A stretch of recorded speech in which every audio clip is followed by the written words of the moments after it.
뉴욕시 이민단체들이 연방 당국과 함께 아시안 청소년들의 다카 참여를 독려했습니다. 시민참여센터가 뉴욕주 예비선거 가이드를 제작해 발표했습니다. 메디케어 D에서 지원받는 처방약값이 1년 새 최대 6배나 폭등했습니다. 뉴저지 펠파 브로드 애비뉴 선상의 안전관리가 제대로 이루어지지 않고 있다는 지적이 제기됐습니다. 뉴욕시 교육국이 교내 왕따 사례를 은폐하고 있다는 의혹이 제기됐습니다. 이상은 이 시각 주요 뉴스입니다. 여러분 안녕하십니까? KBN 뉴스입니다. 뉴욕시 이민단체들이 연방 당국과 함께 다카 참여를 독려하는 자리를 마련했습니다. 당국은 아시안들의 다카 참여가 저조하다고 보고 있으며 특히 한인의 신청이 15% 수준이라고 밝히기도 했습니다. 이보현 기자의 보도입니다. 2012년 6월 오바마 행정부의 행정명령으로 시작된 서류미비 청소년 추방유예 프로그램 다카. 뉴욕시 이민단체들이 어제 연방이민서비스국, 백악관 아시안태평양 커뮤니티 특별사위원회와 함께 뉴욕시립대 언론대학원에서 기자회견을 열고 아시안 청소년들에게 서류미비 청소년 추방유예 프로그램 다카 참여를 독려했습니다. At USCIS and many of our community-based partners, such as the ones represented here, have been talking about and trying to understand and address, and this roundtable is one of those ways of trying to address this. 전국에 다카 자격을 갖춘 아시아인은 13만 명으로 당국은 이 중 14,000명이 뉴욕시에 있는 것으로 보고 있습니다. 이민정책연구소 MPI는 지난 3월 한인 중 다카 자격자가 4만 9천 명 규모지만 신청자는 7천 명으로 불과 15%의 저조한 신청률을 보였다고 발표하기도 했습니다. 이날 전문가들은 자격이 있는 사람들에게 민권센터 등 비영리 기관을 통해 자격을 확인해보고 신청할 것을 권했습니다. DACA recipients, first, being undocumented, one person said, it's a barrier for a lot of things that we wanted to do. It was always a limitation on who I wanted to be. 다카 신청 자격은 2007년 6월 15일 이전에 부모를 따라 16세 이전에 미국에 온 이민자 중 올해 기준 35세 미만인 사람입니다.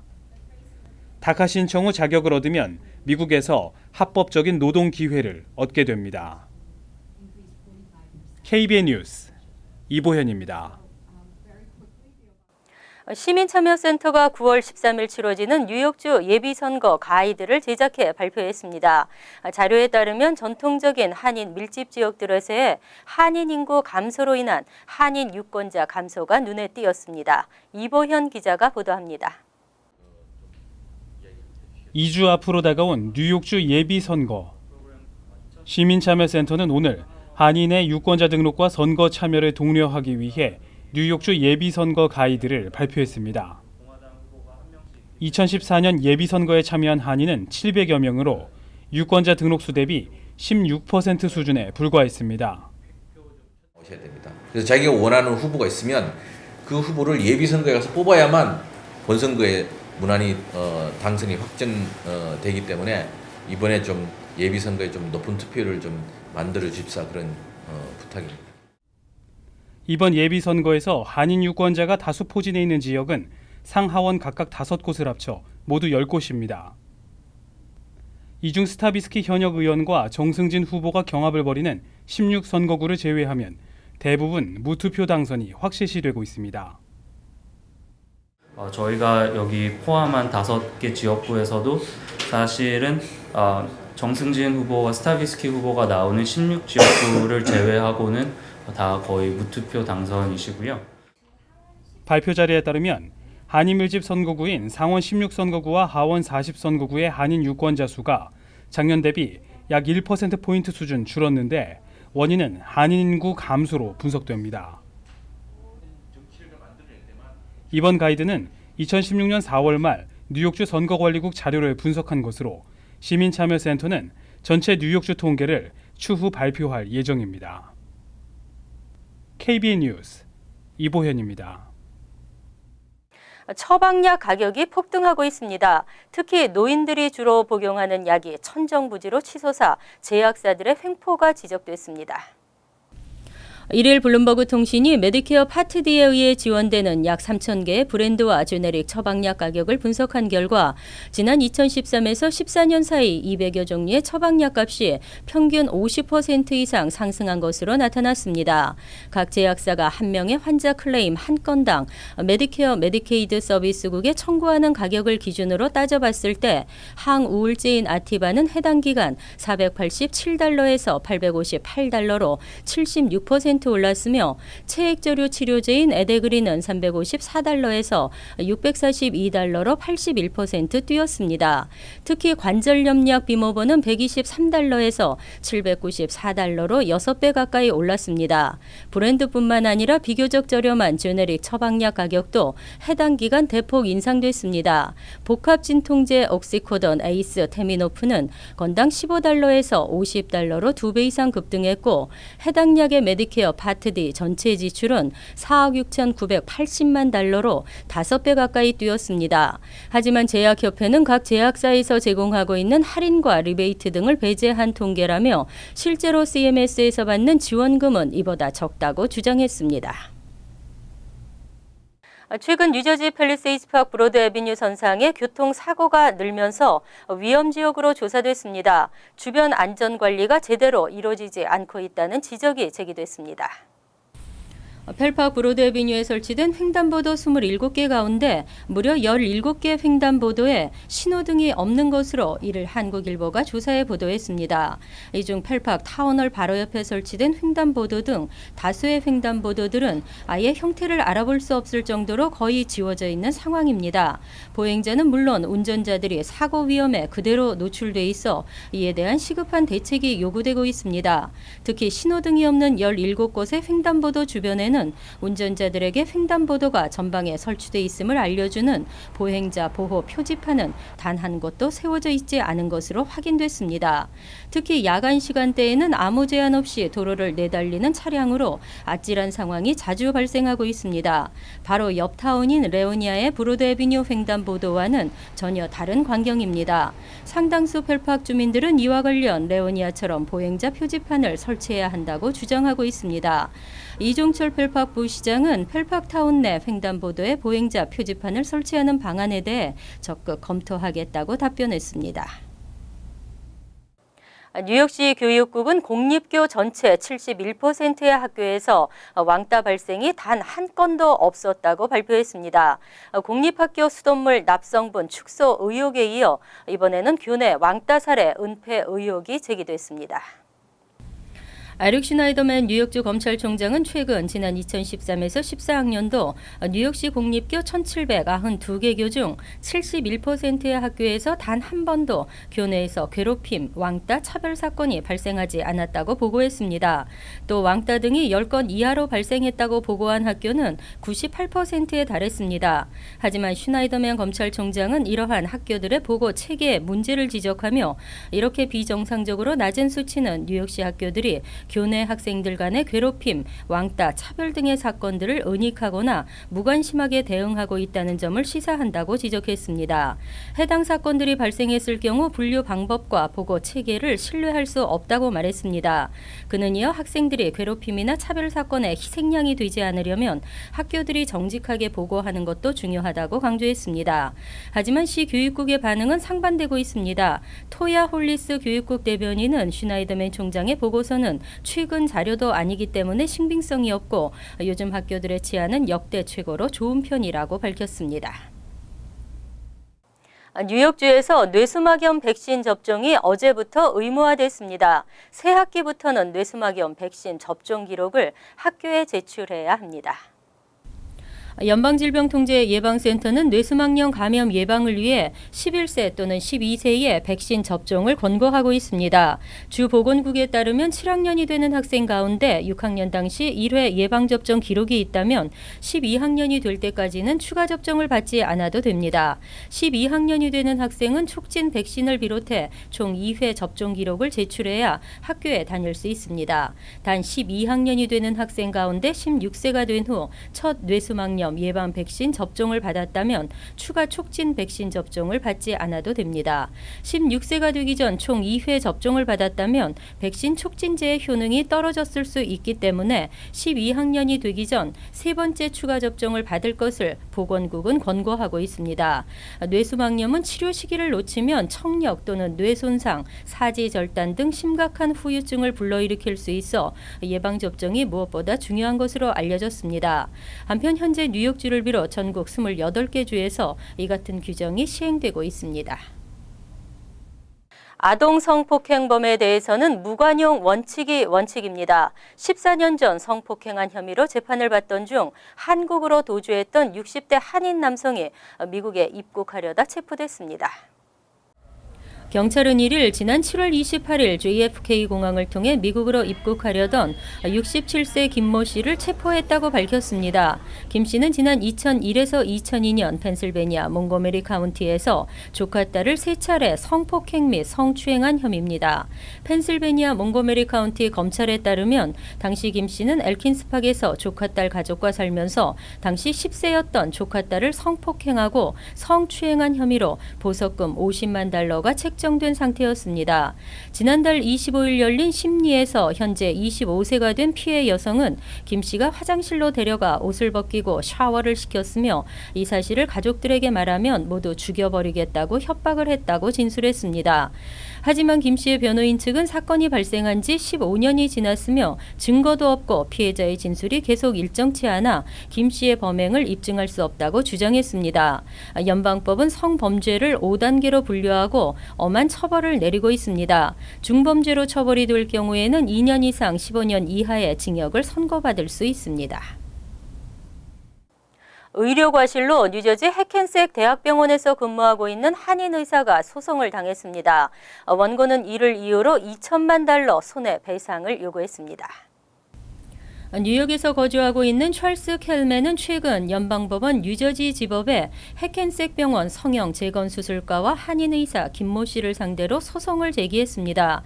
켈맨은 김 씨의 잘못된 수술로 인해 오른쪽 엄지손가락과 오른손, 손목 등에 영구적인 부상을 입었다고 주장했습니다. 켈맨은 지난 2014년 5월 14일과 2015년 1월 26일 사이 해당 병원에서 근무하는 김 씨로부터 오른쪽 엄지손가락의 통증 검사와 치료를 받았습니다. 소장에 의하면 김 씨와 해켄색 대학병원은 오른쪽 엄지손가락에 대한 통증 원인을 파악하기 위한 필요한 검사를 하지 않은 상태에서 6월 19일과 12월 16일 두 차례 수술을 진행했습니다.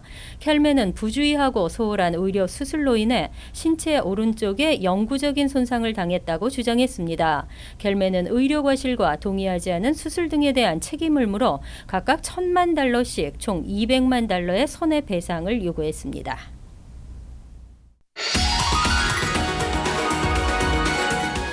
이어서 LA 지역 한인사회 소식입니다.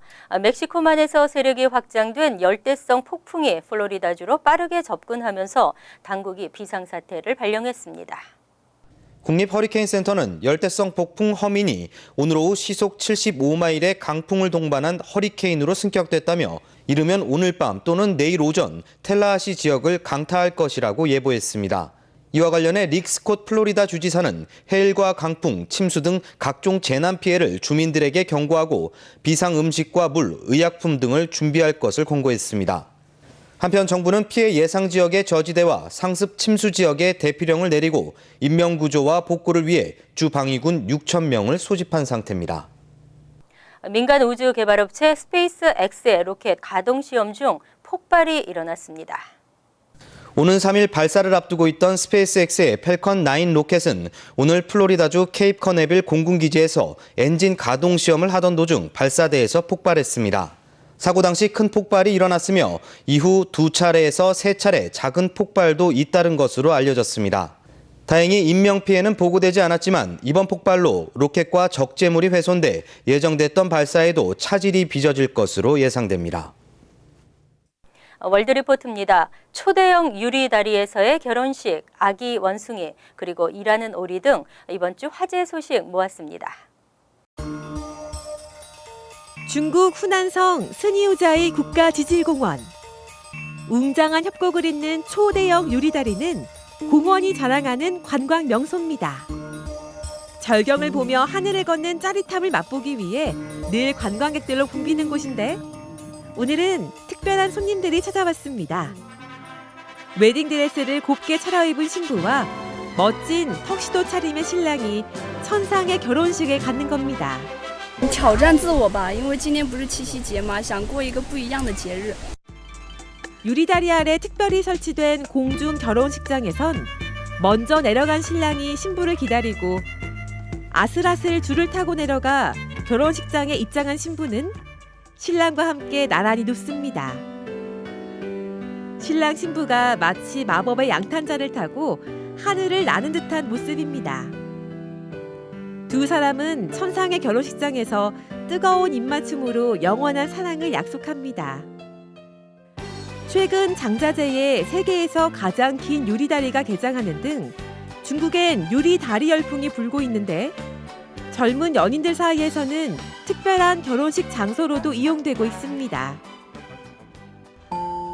태어난 지 한 달밖에 안 된 아기 원숭이가 고양이 등에 달라붙어 연신 얼굴을 부벼댑니다. 마치 어미를 대하듯 작은 손으로 등을 움켜쥔 채 한시도 떨어지지 않습니다. 아기 원숭이가 성가실 법도 한데 고양이는 실은 내색 한번 하지 않습니다. Кошка не агрессивно отреагировала на детеныша, но сейчас, конечно, она уже подустала, все-таки прошло 3 недели, она у нас старенькая, то есть он уже...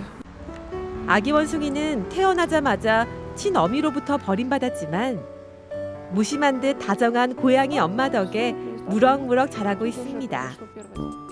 아기 원숭이는 앞으로 한 달 정도 고양이 엄마와 지낸 뒤 친척들이 사는 우리로 돌아갈 예정입니다. 남아공 케이프타운 근처의 와인 농장에선 매일 아침 시끄러운 행진이 벌어집니다. 뒤뚱뒤뚱 종종 걸음으로 긴 행렬을 이루는 오리 군단입니다. 농장을 탈출이라도 하는 듯 보이지만 사실 일터로 향하는 길. 500m를 행진해 도착한 곳은 포도밭입니다. These Indian runners are our pest controllers. Okay, meaning by that is they eat the snails and also the insects that are inside the vineyards. 농약을 쓰지 않고 천여 마리의 오리들을 풀어 살충 작업을 대신하는 겁니다. 늦은 오후 임무를 완수한 오리들은 퇴근길에 또 한 번의 행진을 벌이고는 호수로 뛰어들어 더위를 식힙니다. 친환경 포도로 만든 와인도 인기지만 오리 군단의 출퇴근 행진을 보려는 관광객들이 몰려들면서 와인 농장은 이 지역의 명소로 떠오르고 있습니다. 간추린 소식입니다. 뉴욕시 교육청은 이를 초중 고등학교 입학 및 전학을 도와주는 등록센터가 브루클린 3곳, 퀸즈 2곳, 맨해튼 1곳, 스테튼 아일랜드 1곳, 브롱스 2곳에 개설된다며 내달 16일까지 오전 8시부터 오후 3시까지 운영되고 한국어 서비스도 지원하고 있다고 밝혔습니다. 초중 고등학교 입학 등록 및 전학, 배정 결과, 번복 등을 원하는 학부모들은 등록센터에 방문해 직접 신청이 가능합니다. 스탠포드 대학이 비즈니스 인사이더가 선정한 합격률이 낮은 최우수 대학으로 뽑혔습니다. 이번 평가는 학생들의 대학 합격률과 함께 졸업률과 교수진의 수업평가, 졸업생들의 취업률, 졸업생 소득평가, 졸업 후 평균 연봉, SAT 입학 평균 점수, 학생 생활 등을 기준으로 삼았습니다. 스탠포드 대학에 이어 하버드, 예일, 프린스턴, 컬럼비아 대학이 2에서 5위를 차지했습니다. 뉴욕중앙일보 문화센터가 오는 10일 오전 10시 본사 3층 강당에서 약사 보조사 자격증 수업 설명회를 개최합니다. 약국의 전반적인 행정을 담당하고 약사를 도와 환자에게 제공되는 약을 준비하는 약사 보조사는 만 18세 이상 고등학교 졸업자나 동등한 학력 소지자는 누구나 도전할 수 있습니다. 약사 보조사는 일반 약국이나 병원 약국, 보험회사와 제약회사 등에 취업할 수 있으며 경력에 따라 시간당 최대 $30의 급여를 받을 수 있습니다. 1일 뉴욕 한인봉사센터 커뮤니티에서 뉴욕의 한국어 선생님들의 출판 기념회가 열렸습니다. 뉴욕의 한국어 선생님들은 뉴욕과 뉴저지 지역 주말 한국학교와 공립학교 등에서 한국어 교육과 보급을 위해 노력해온 15명의 한국어 교사들의 자전적 에세이 모음집입니다. 한국어 교사가 된 과정과 한국어를 가르치면서 어려웠던 점, 보람을 느꼈던 순간 등에 대해 자세히 설명하고 있습니다. 다음은 시사 컬럼이 이어집니다.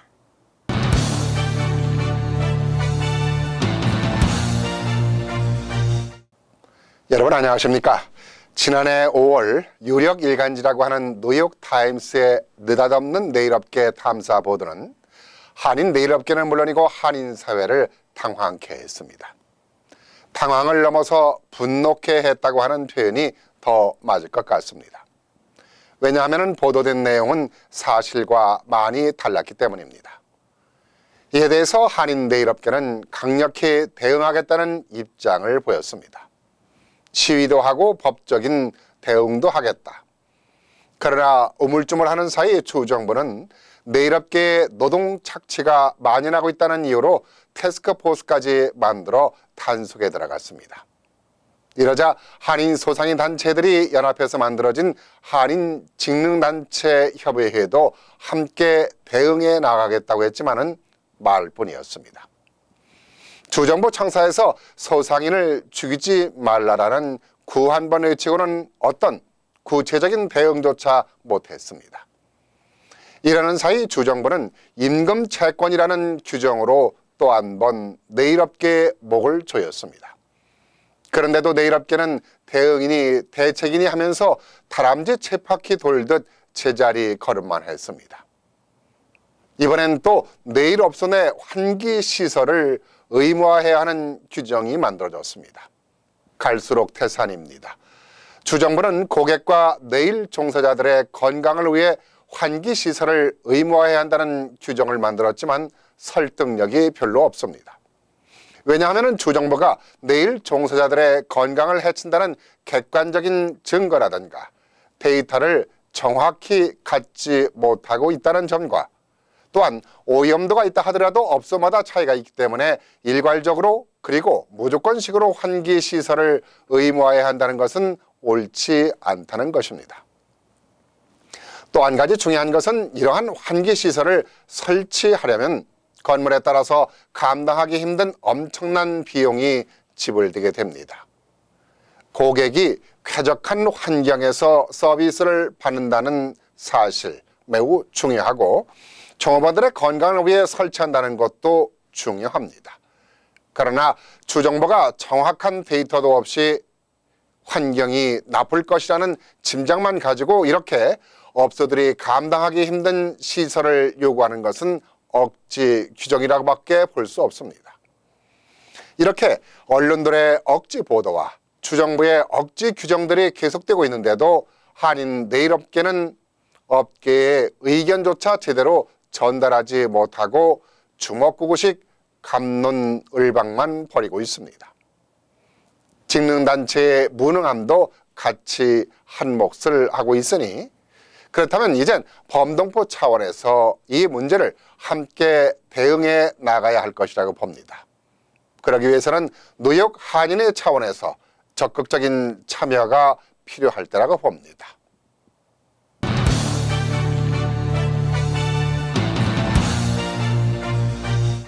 환율과 증권 소식입니다.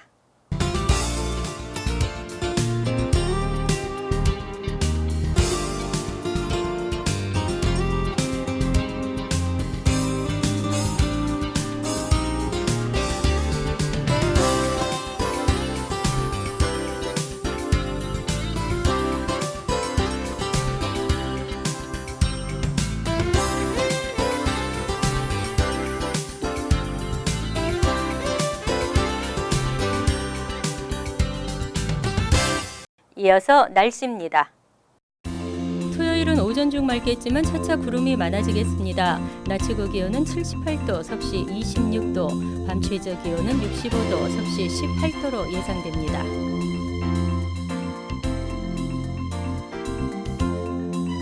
일요일은 흐리고 바람이 불면서 비가 내리겠습니다. 월요일은 흐린 날씨가 이어지겠습니다. 이상으로 KBN 뉴스를 마칩니다. KBN과 함께 즐거운 노동절 연휴 되시기 바랍니다.